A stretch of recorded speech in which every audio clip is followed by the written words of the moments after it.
warahmatullahi wabarakatuh. Selamat pagi teman-teman semuanya.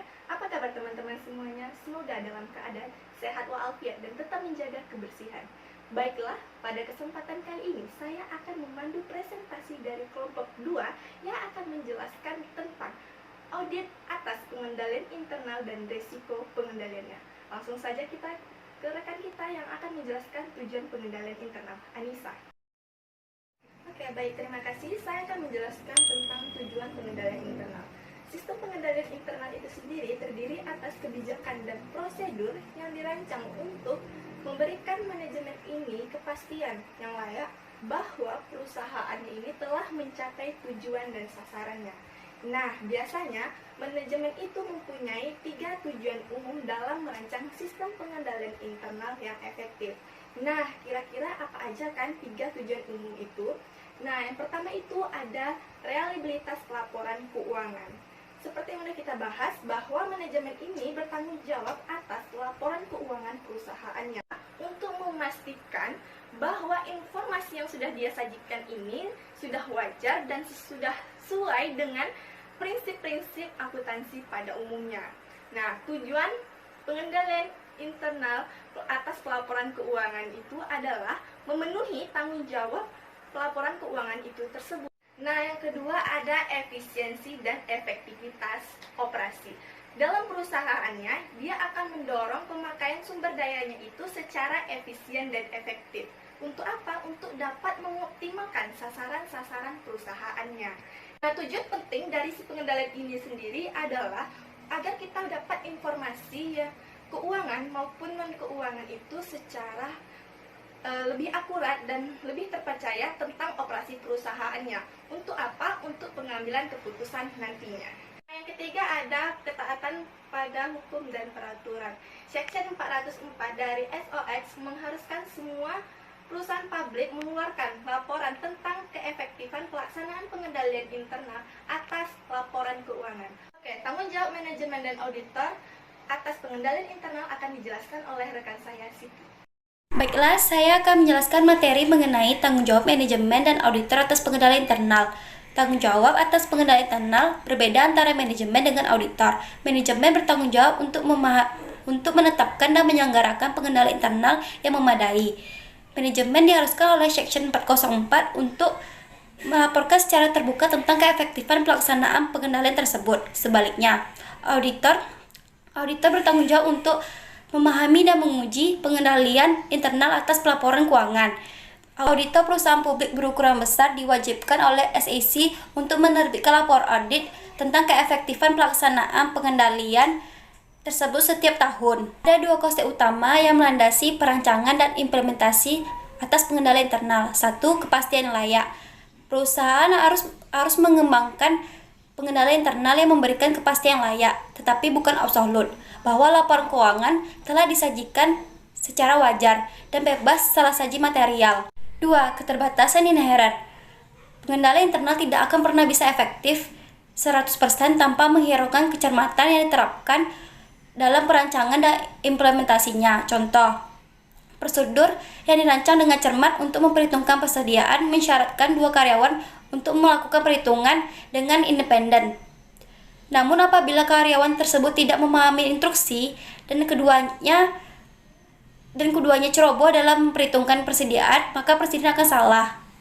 Manajemen juga harus mengidentifikasi kerangka kerja yang digunakan untuk mengevaluasi keefektifan pengendalian internal. Kerangka kerja pengendalian yang digunakan oleh sebagian besar perusahaan Amerika Serikat adalah Internal Control Integrated Framework yang dikeluarkan oleh Committee of Sponsoring Organization dari Trade Commission atau COSO.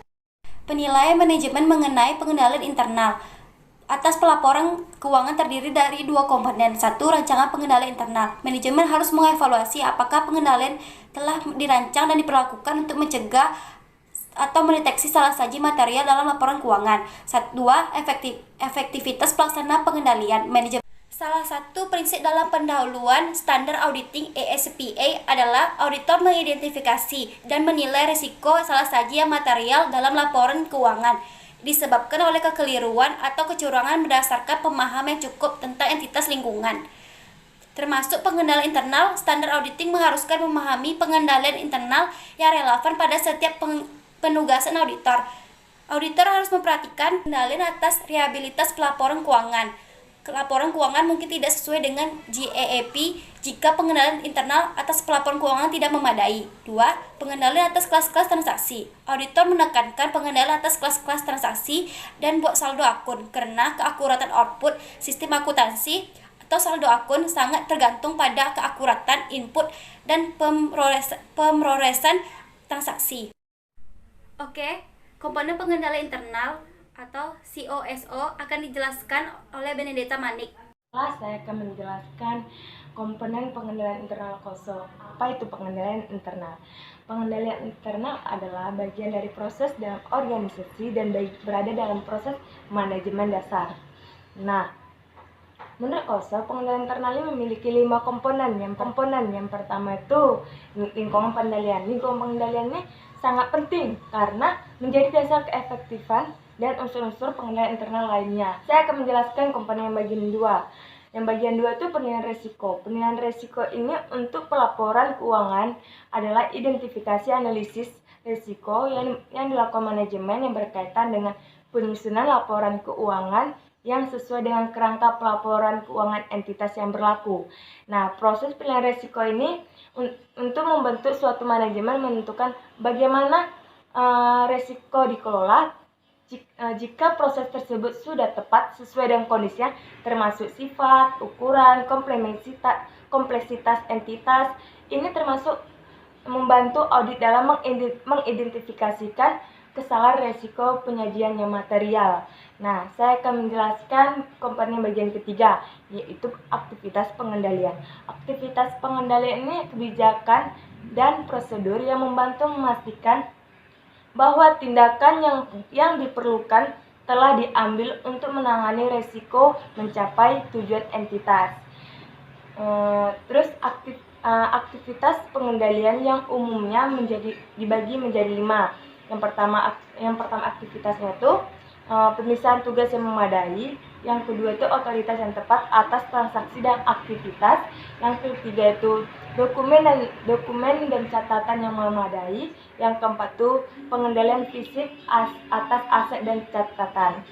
Yang kelima itu pemeriksaan independen atas kinerja. Nah, saya akan menjelaskan juga komponen yang bagian keempat, yaitu informasi dan komunikasi.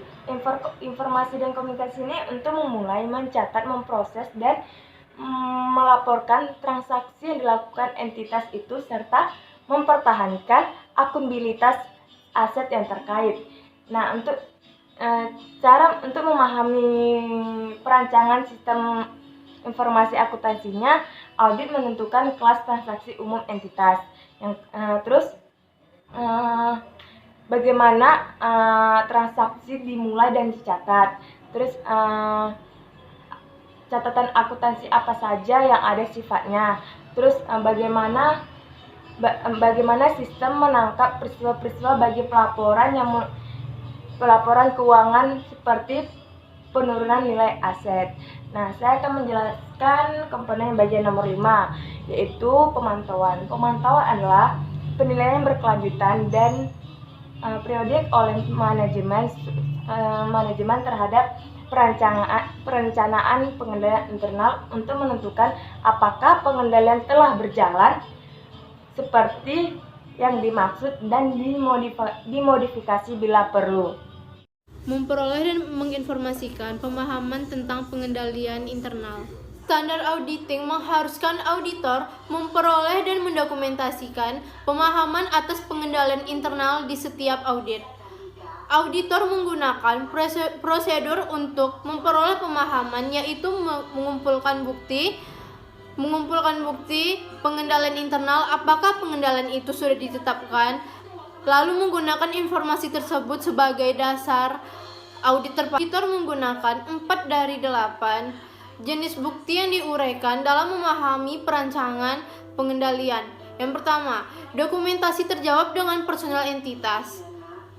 Yang kedua, mengamati karyawan yang melakukan proses pengendalian dan melakukan kembali dengan menelusuri satu atau beberapa melalui sistem akuntansi dari awal sampai akhir. Ada 3 jenis dokumen untuk memperoleh dan mendokumentasikan pemahamannya atas perancangan pengendalian internal, yaitu naratif. Naratif itu uraian tertulis tentang pengendalian internal klien. Yang kedua, bagan arus. Bagan arus itu diagram menunjukkan dokumen klien dan aliran urutan dalam organisasi.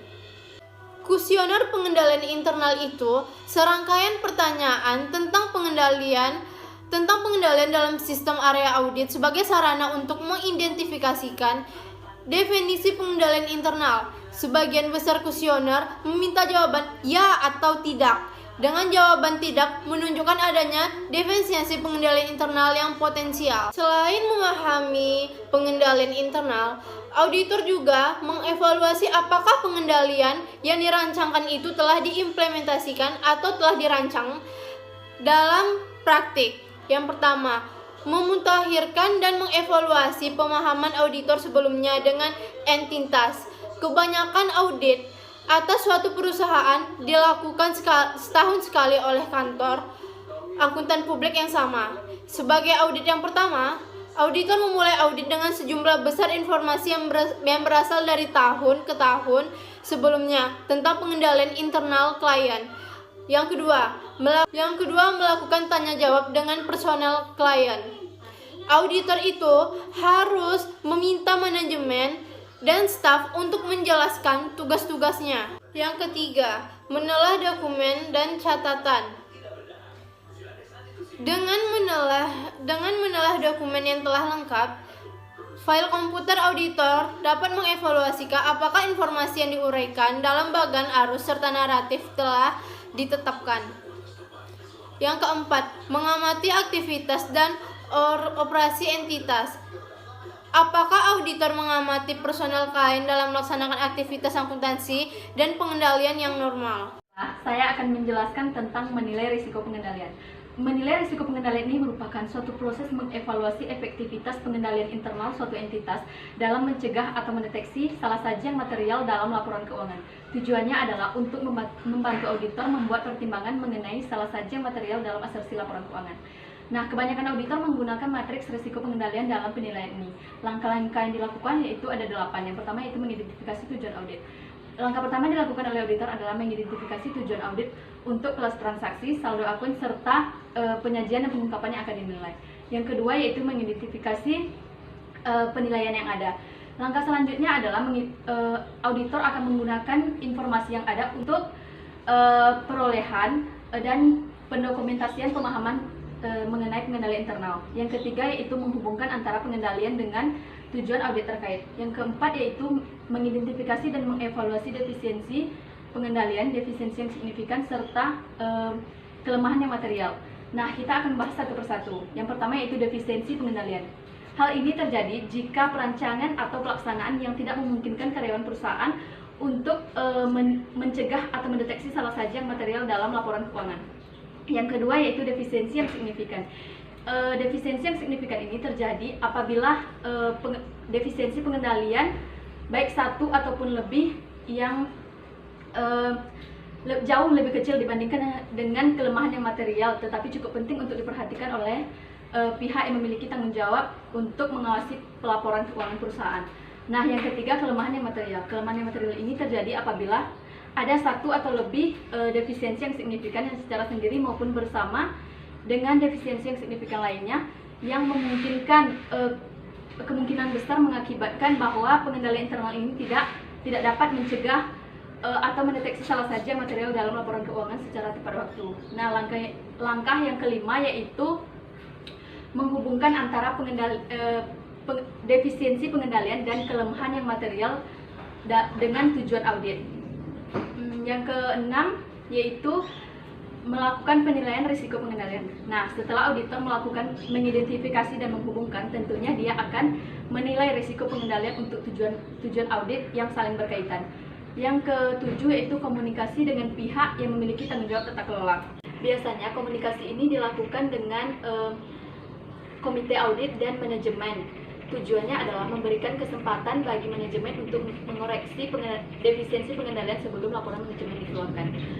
Nah, selain tujuan itu, tujuannya juga agar defisiensi pengendalian ini dapat dilakukan secara cepat. Nah, baik auditor maupun manajemen sudah bisa menyimpulkan bahwa pengendalian internal ini sudah berjalan secara efektif per tanggal neraca. Yang kedelapan yaitu surat manajemen. Surat manajemen ini merupakan bentuk komunikasi lain melalui surat antara auditor dengan klien. Walaupun manajemen letter atau surat manajemen ini tidak disyaratkan dalam standar auditing, auditor membuat ini hanya sebagai nilai tambah dalam jasa audit. Nah, setelah auditor melakukan penilaian dalam risiko pengendalian, tentunya auditor akan melakukan pengujian tentang pengendalian internal ini. Untuk mengetahui lebih lanjut tentang pengujian akan dilanjutkan oleh teman saya berikutnya.